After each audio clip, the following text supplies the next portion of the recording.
Welcome back to the New Metal Files.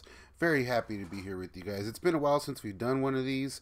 I know I've been kind of hinting at more new metal videos for you guys. I know you guys like watching those. I have a lot of stuff coming up, but let's get to that a bit later. For tonight, I wanted to finally get to, I don't know, I guess a band that I was pretty fond of for a good while there. Like, I followed these guys up until, I guess you can call it their end, even though they recently got back together. But, of course, I'm talking Cold Chamber. And if we're talking new metal in general, well, it's easy to see why, you know, they're associated with that genre.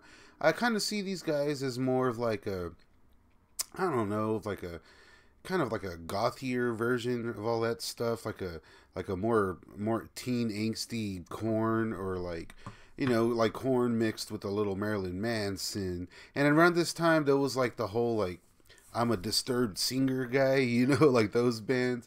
I remember in particular, Lollipop Lust Kill. I remember watching those guys live, and I was like, what? These guys just kind of took little parts from everywhere. And I don't know, Cold Chamber didn't do much, I guess, creatively, like outside of just having their style of music, and it got a little more aggressive later on. But when I say like more creatively, it was pretty on the nose what Cold Chamber was like. They were what they were, they are what they are, it is what it is, and that's it. You either love it or you hate it. I never heard people say like, oh, I kind of like Cold Chamber, you know, I kind of like Loco. So it was either you're all in or you're just like whatever. But I remember in particular, back when these guys like first kind of hit, it was an interesting time, because I mean, they were signed to Roadrunner, and Ozfest was huge.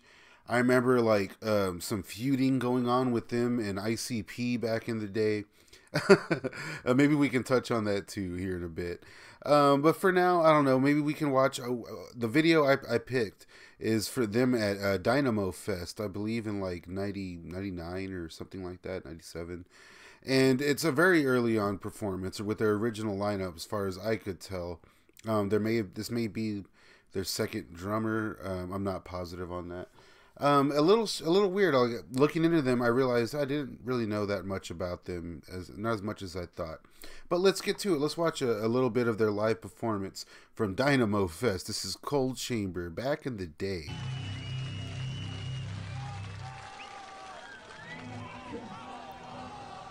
Dynamo Festival, we'd like to say that it's an honor to be back. Jesus, that's their original bassist. I remember that. Like Reina or something. Reina. This song is called Loco. Is she the one that's like married to the dude from Seven Dust or something? Right? Am I tripping? The drummer? These dudes look like me and my friends in high school and shit.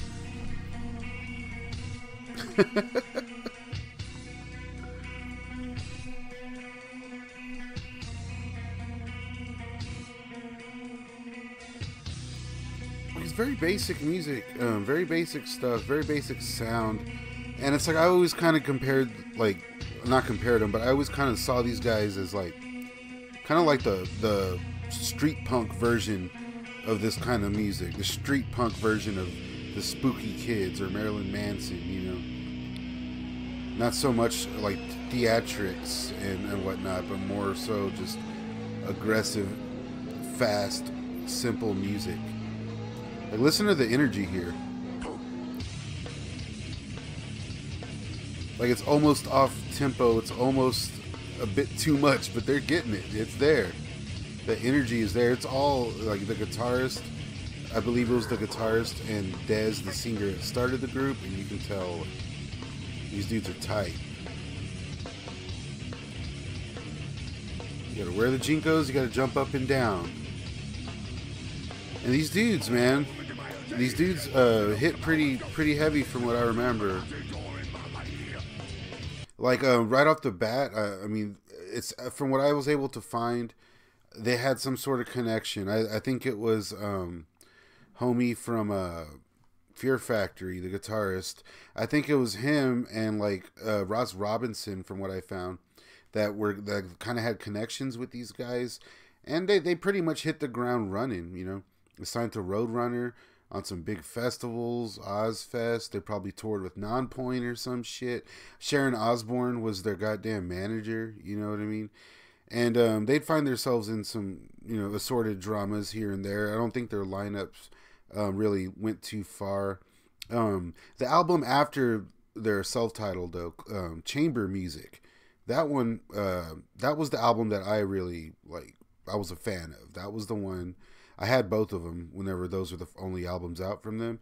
But Chamber Music, that was the one. I had, the T-shirt, and that one, it was a bit more melodic. And it was a little more going on with that album.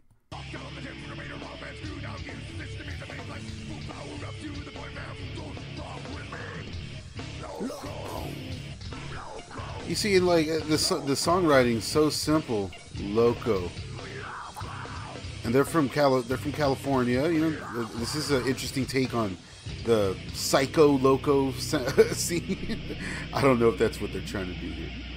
It's all real simple stuff. I swear, these guys inspired many high school band back in the day. Trust me. Good stuff, though. I think there was a lot more going on with these guys. I think there's a reason that Cold Chamber is remembered. There was so many of these groups back then. I don't think it was just because of Roadrunner and because of their connections. I think they stood out for a reason, and it's kind of weird. They stood out, not like a sore thumb, but more like I don't know. Just in their own genre, they stood out just with how simple the music is. To me, that can't be understated. Everyone else was trying to be so technical around this time. Or more technical than this. And luckily, these guys never had a rapper come in or anything. Not that I know. No solid member of the band. It was another little spooky rapper running out there.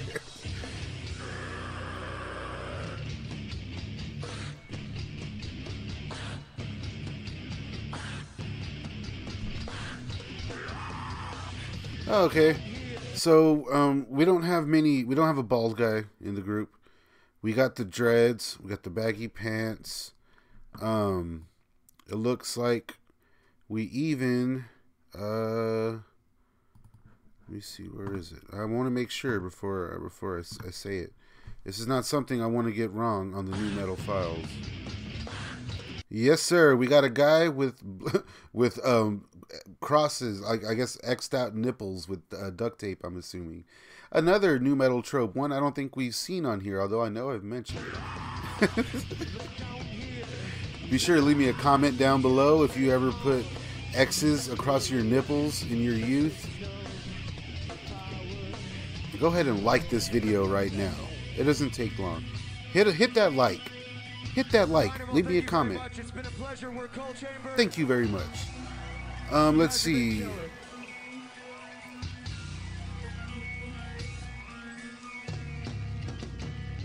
So, even off this album, there was a lot going on there, too.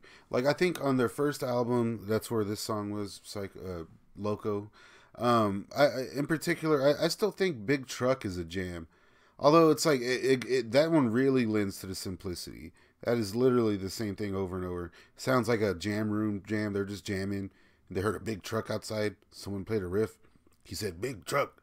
And it's we used to do that in 8th grade. He said, "Oh, look, we got a new song. It's called, the Mosquito Truck or something." If you're from the area back in the day, you know what that reference was. Weird. But as simplistic as it had a vibe. It was the spooky vibe, the goth vibe. They were probably the biggest group doing this kind of sound, this kind of look at the time. And, they can't really be denied. Let's see what Wikipedia has to say about Cold Chamber.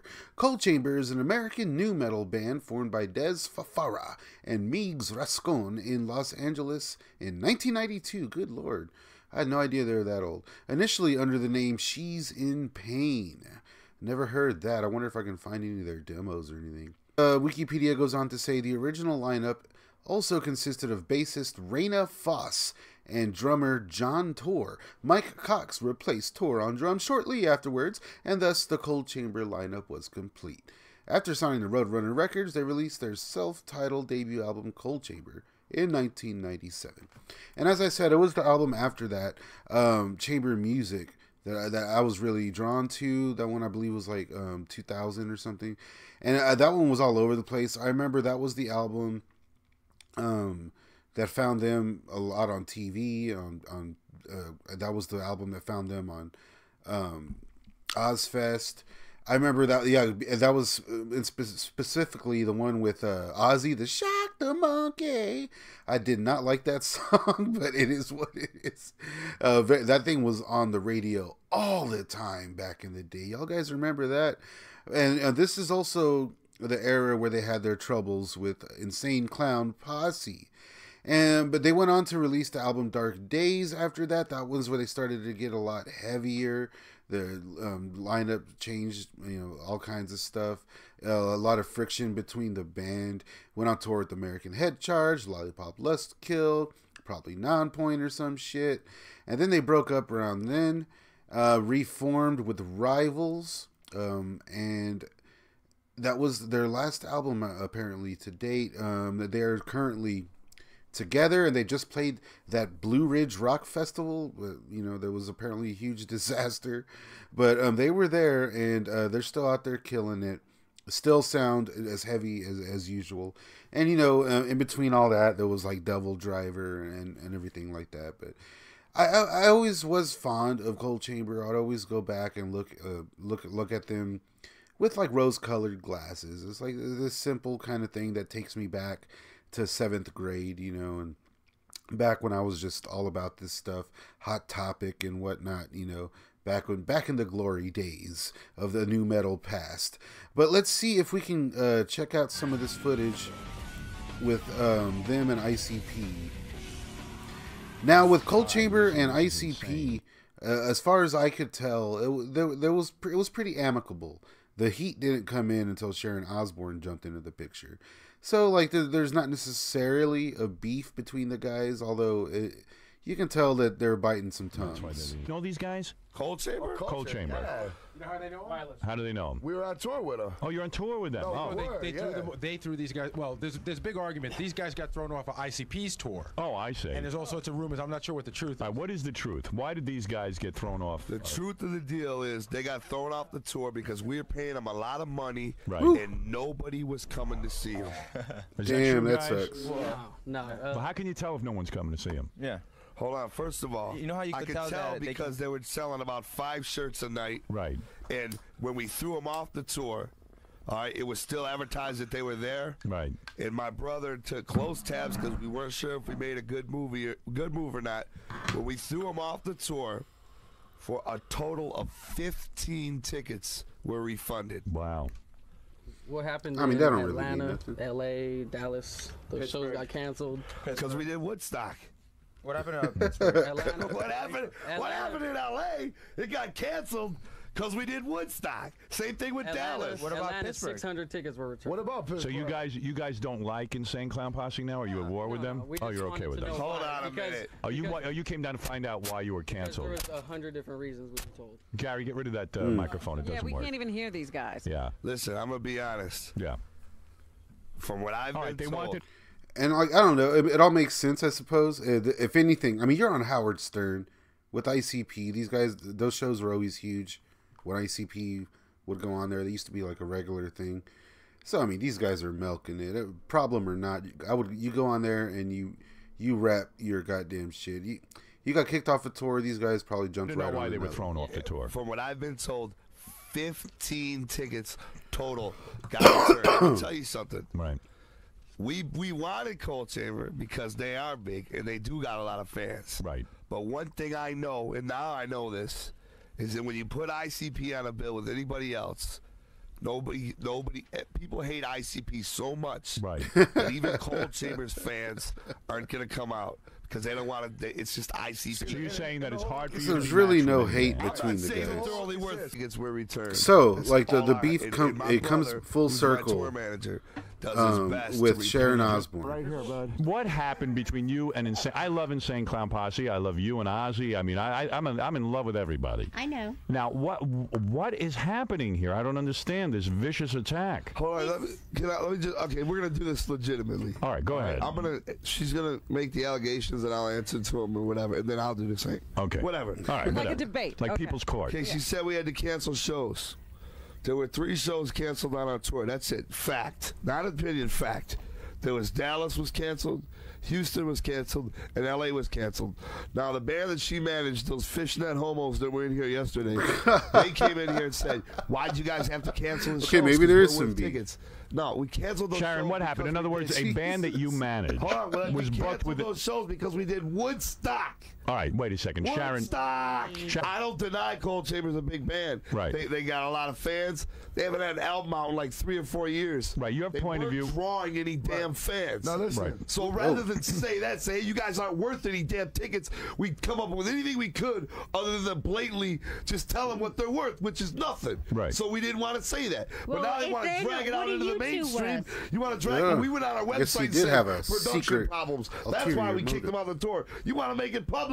Your boys suck, and they're not worth any tickets. You were at anybody that was anywhere near the show would tell you they didn't draw any. You could tell who they drew. Wish Cold Chamber because was their still fans there. would have fishnet thongs on, and there was like 2 of them in our crowd. Real juggalos don't dress like that. They would sell. How many shirts would you sell? Give us facts on that, bitch. How many shirts would you sell? He's pissed. Wait, it's How Mrs. many Bitch. shirts would you sell? Or use big bitch. Okay, darling. how many shirts? Facts. Now we're going by facts. Woo, he's How pissed, many calling out shirts everybody, would your boy. boys Cold Chamber sell per show? Are you gonna lie? Or are you gonna tell us the truth? I think it's heat of the moment. I don't think he really is that hard on Cold Chamber. Cold Chamber is just kind of caught in the middle here. So that's about it for tonight's episode. Let me know who I should cover next. I know Cold Chamber is like more, I guess, one of the more popular groups I think I've covered on this show. But you guys have been shooting me a lot of suggestions. Go ahead and just throw them down there in the comments and whatever. And check out the rest of the New Metal Files. This is going to be a fun month. I'm going to be doing a lot of comedy-based stuff, a lot more music stuff. I mean, as you guys know, next month, December, is a very Corey Christmas. So don't go anywhere. Be sure to subscribe, hit that notification bell, join all the strange fun. See you guys soon.